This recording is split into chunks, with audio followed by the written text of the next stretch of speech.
Mbledhja e Këshillit Bashkiak të Shkodrës ka përfunduar me miratimin e vetëm 5 projekt vendimeve që lidheshin me ndihmën sociale, qiran dhe strehimin në banesat sociale, si dhe ndihmën financiare për dëmet nga zjarri. Pas miratimit të këtyre pikave, këshilltarët e Partisë Socialdemokrate kanë braktisur mbledhjen me pretendimin se 12 projekt vendime të tjera janë sjellë për fushat elektorale. Më tej, grupi këshilltarëve të Partisë Demokratike, pasi ka kërkuar 5 minuta pushim, është rikthyer për të deklaruar se dhe ata bojkotojnë mbledhjen e Këshillit Bashkiak. Këshilltarët e djathtë nuk kishin dakord kryesisht me pika që lidheshin me të drejtat e SHA, biostrajca, administrimin e plazheve publike dhe planit për menaxhimin e rrezikut nga zjarri. PSD se të shef për vendimet e vazhdim të paligjshme duke qenë se janë fushat zgjerrore dhe nuk do të marrë pjesë. Gjendena përpara faktit sot të disa projekt vendimeve ku fillohet me një biostrajc të cilën po vinë dhe fuqizojnë SHA gjithmonë më tepër, duke kaluar dhe plazhet publike dhe duke vënë të plazhet publike për qytetarët me pagesë. Dhe në bazë të kodit zgjedhor të nenit 91 4 muaj përpara zgjedhjeve nuk lejohet një gjë e tillë.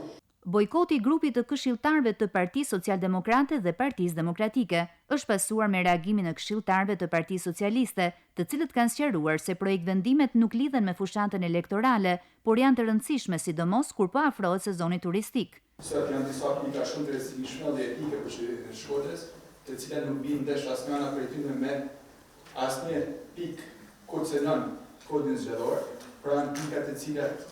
janë shumë të prekshme dhe jemi në prag të sezonit turistik, ku një shoqëri e re, e cila do të marrë në administrim jo pjesën publike, por pjesa private, aq përqindje se ata komisar shoqërie për mirëmarrjen e administrimit dhe menaxhimin e kësaj,